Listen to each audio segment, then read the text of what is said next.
GTA 5 is finally getting the next-gen upgrade we've all been waiting for. On February 20th, Rockstar officially announced that a free upgrade is coming to PC on March 4th, bringing a huge leap in graphical quality. PC players will finally get access to full ray tracing, including ambient occlusion and global illumination, on top of the ray-traced shadows and reflections that first debuted on consoles back in 2022. That console upgrade was decent, but let's be real, it didn't change much visually. The biggest addition was ray-traced reflections, but since they were locked to fidelity mode at 30 FPS, most players never even used them. This time, it's a total game changer. Ambient occlusion and global illumination are going to make a massive difference, especially considering how old GTA 5's engine is. Just as a reminder, this iteration of Rockstar's Rage engine debuted in 2013 with the original release of GTA 5 on PS3 and Xbox 360. Sure, it got upgraded versions for PS4 and Xbox One in 2014, followed by the PC release in 2015, but at the end of the day, we're talking about a 10-year-old game. And let's be honest, it shows. For someone like me, who's obsessed with graphics improvements, playing vanilla GTA 5 without mods like chromatics or natural vision is rough. That's why I'm actually excited that Rockstar is finally giving us an official upgrade, making GTA 5 look even better while we wait for GTA 6. Another huge improvement coming with this upgrade is official support for AMD FSR 1 and 3, plus NVIDIA DLSS 3. Up until now, GTA 5 on PC only offered FXAA and MSAA for anti-aliasing, and let's be honest, those are ancient at this point. FXAA is a cheap post-processing technique that smooths jagged edges but blurs the image in the process. MSAA provides much cleaner visuals, but the performance hit is massive, especially at higher settings. Meanwhile, FSR and DLSS work completely differently. Instead of brute force rendering, these technologies use smart upscaling to generate a higher resolution image with much better performance. For the last few months, I've been using Pure Dark's DLSS mod for GTA 5, and it's been a game changer. I barely notice any FPS drops, even at high settings. Now that Rockstar is finally adding this natively,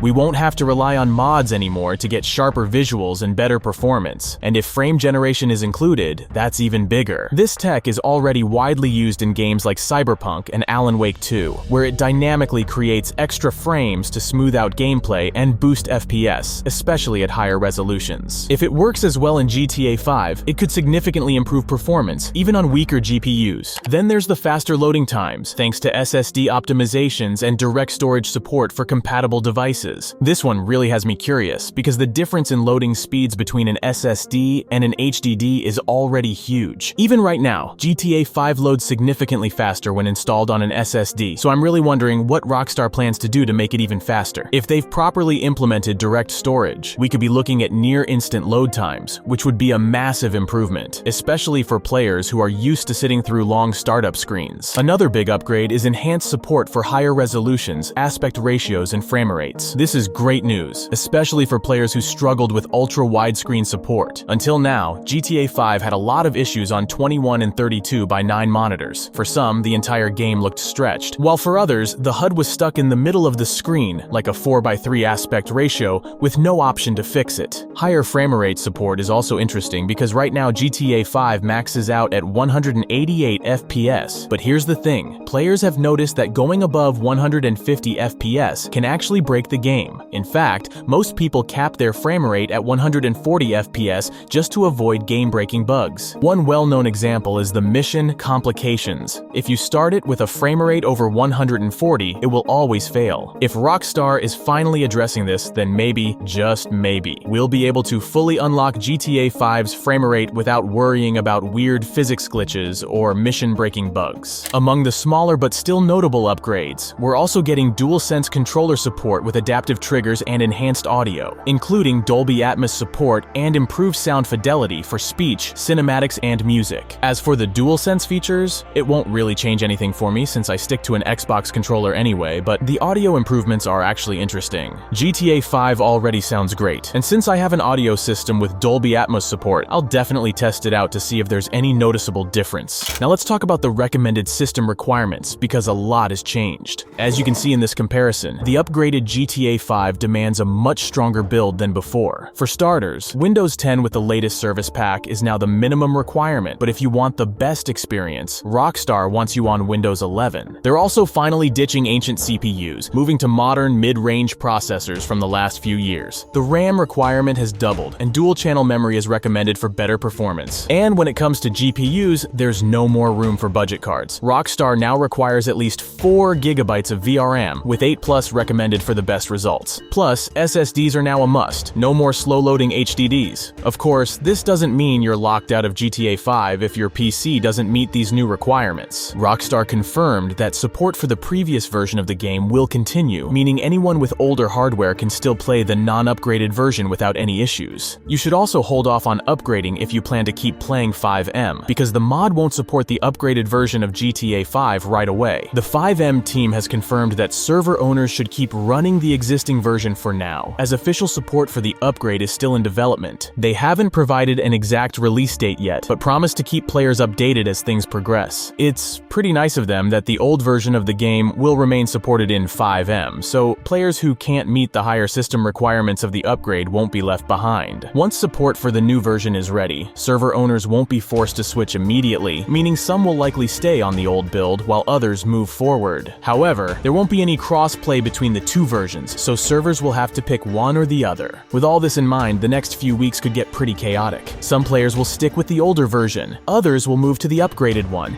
and 5M servers will likely be divided until everything is fully supported. If you rely on 5M, it's probably best to wait before upgrading to avoid any unnecessary issues. Modding is also about to become a mess, and I'm almost certain that this upgrade will break at least 90% of existing mods. That means we're probably looking at a long wait before all our favorite mods get updated. Simple texture mods and basic scripts might still work, but things could get a lot more complicated when it comes to vehicle add-ons and models, especially if Rockstar changes shaders or rendering techniques. One thing that's almost guaranteed is that graphics mods like Chromatics or Quant 5 won't be compatible with the new version, so we'll have to wait for updates before getting them to work again. And I'm not gonna lie, I'm really curious to see how much GTA 5's visuals will change compared to the current state. Even with new ray tracing features, I wouldn't be surprised if the game still needed some extra enhancements here and there. At this point, I'm so used to playing with graphics mods that I honestly doubt Rockstar's update will match the visual improvements modders have already made. They've added volumetric clouds inspired by RDR2, improved lighting, and most importantly, fixed outdated textures that Rockstar never touched. One of the biggest issues is road textures, which have aged terribly and could really use higher resolution versions. If Rockstar doesn't improve them, then the game will still look outdated in certain areas, even with new rendering techniques. That's why I'm really hoping modders find a way to make their work compatible as soon as possible. Let me know what you think about this update. Is it a great move from Rockstar, or should they just move on from GTA 5 and put all their focus on 6? To me, this whole upgrade kind of feels like Rockstar's farewell to GTA 5. The end of an era is coming fast, and from what we know, there's only one more GTA Online DLC left before Rockstar moves on completely. After that, there shouldn't be any more major content planned for 5, and the next big thing on Rockstar's schedule is Trailer 2 for GTA 6. It really seems like Rockstar wants to leave GTA 5 in the best possible shape, making sure the game holds up for years to come even after 6 arrives. But at the same time, this might be the last major support update we ever see. After over a decade of updates, this could be the final push before Rockstar fully shifts its focus to the next chapter.